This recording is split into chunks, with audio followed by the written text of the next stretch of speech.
Hello everyone, welcome back to Book Club Preview. I'm Michael, and today we're looking at the story of More, Chapter 6, Raising Meat. Now, in this chapter, it starts off with talking about kind of this wedding feast where the author's friend goes to Ukraine, and she sees this beautiful cow, and the tour guide saying like, "I'm gonna kill that cow for my sister's wedding." And later on, we find out the tour guide was like, "Oh, that's so terrible, that poor cow." But the author explains like, "No, that person wasn't showing you the cow. He was showing you his hard work spent to develop that cow into what it is now." But that kind of starts off our whole chapter of consuming meat, of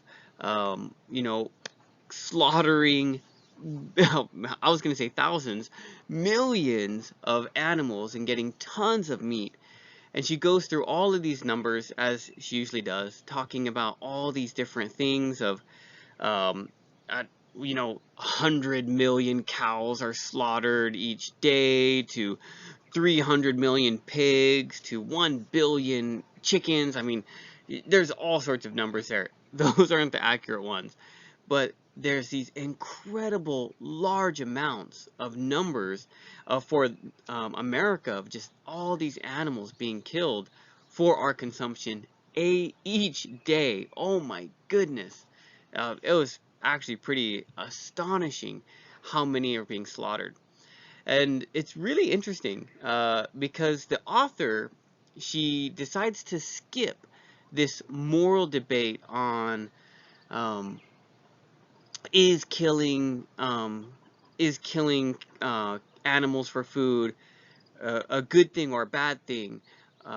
Should we eat meat or shouldn't we eat meat? This kind of debate. She doesn't really deal with that issue. She just says this is where we are, this is what's going on, and this is where we're going, which I thought was actually pretty cool. And certainly from her perspective, she even talks about slaughtering here, as in her hometown, they slaughter in a pretty good way. And she's actually defends her industry from her hometown, which is kind of cool. So from all that slaughtering, it comes to consumption, eating meat. And from, 50 years ago, we have doubled or even quadrupled the amount of meat that we eat each day. Because of the way that we've used technology and everything, we've been able to get higher amounts of meat from our animals. And so even though we haven't quadrupled the amount of cattle, for example, that we have, we still are consuming quite a bit of it.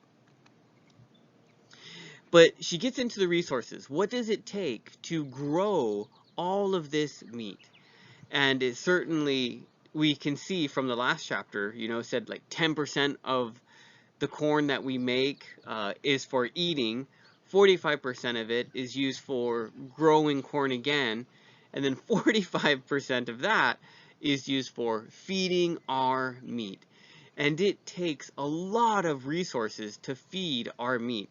In fact, I think it was a ratio of like 4 to 1 almost, like 4 tons of good food, of like wheat, corn, all that stuff, grains, comes to 1 ton of meat for eating from cow, right, or pig or something like that.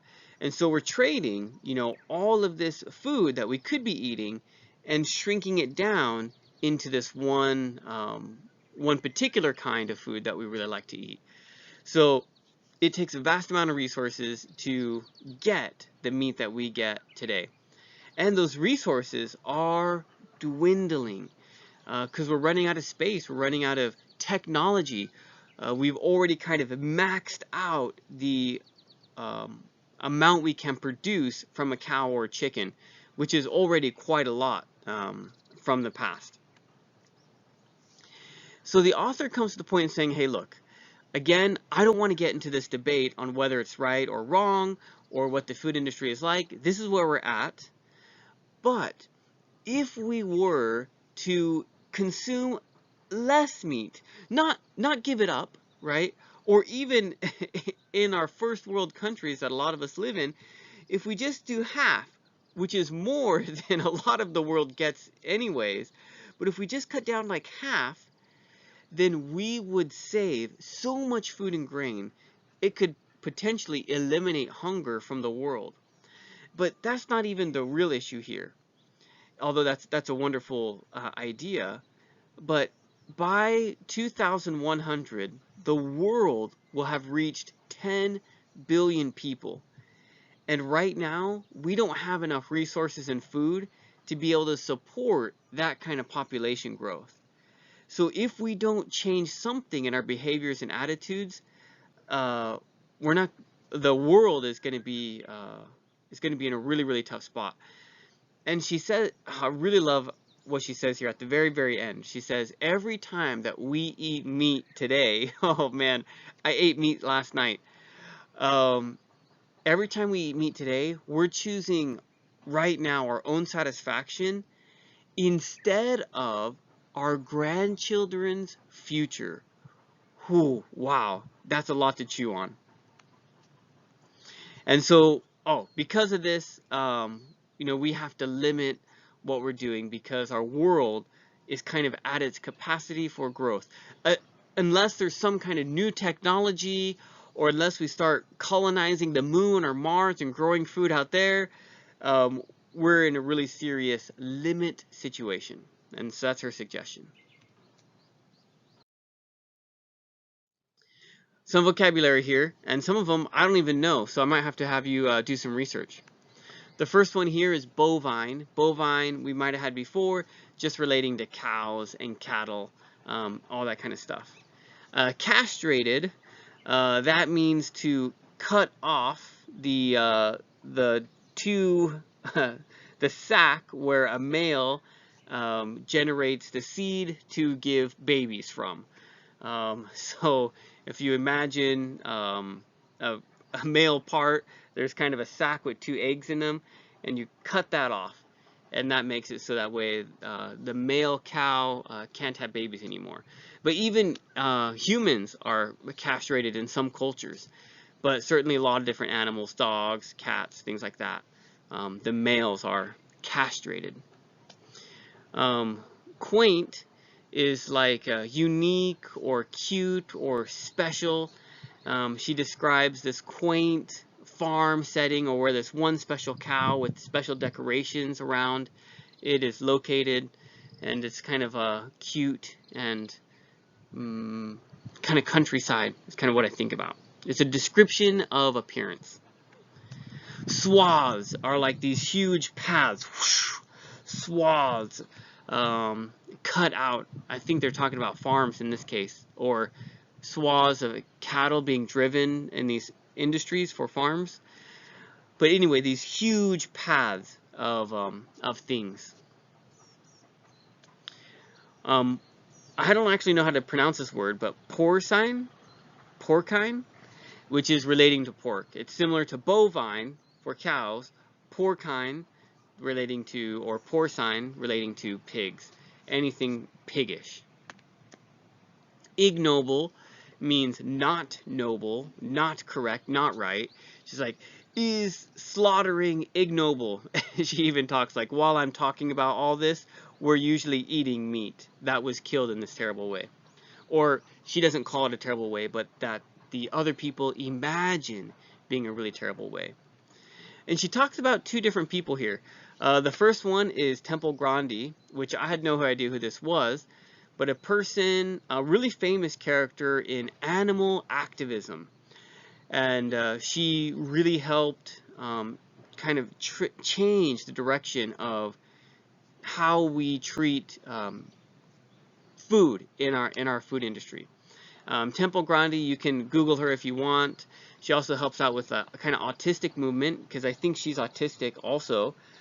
But the author says that Temple Grandi helped design the facility where they killed all these pigs, and that the pigs, as they're going through, probably didn't even know they were dead in pig heaven until after walking in pig heaven for a while and then being like, whoa, I died, what happened? Like, that's how efficient it is for them killing these cows, or killing these pigs.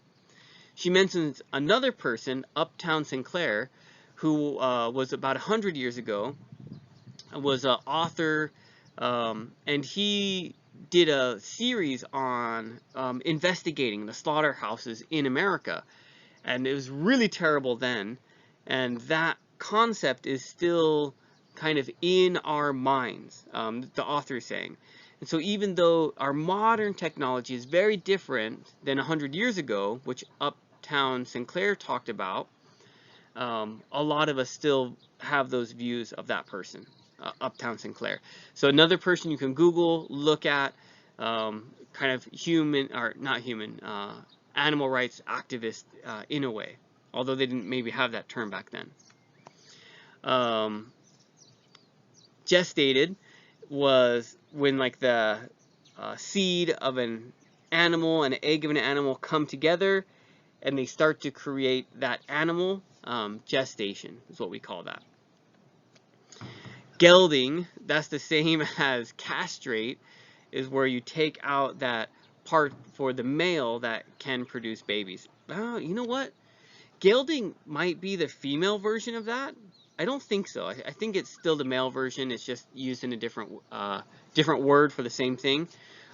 You can Google that or check it out in your dictionary. Let me know if I'm correct. Type it in the comments. Discussion question here for you is, when it comes down to it, how much meat do you eat a day?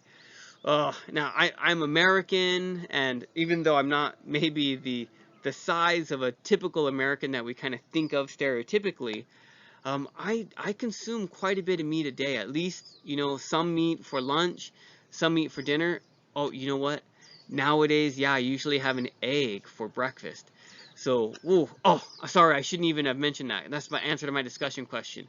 But that's just to say, I consume a lot of meat.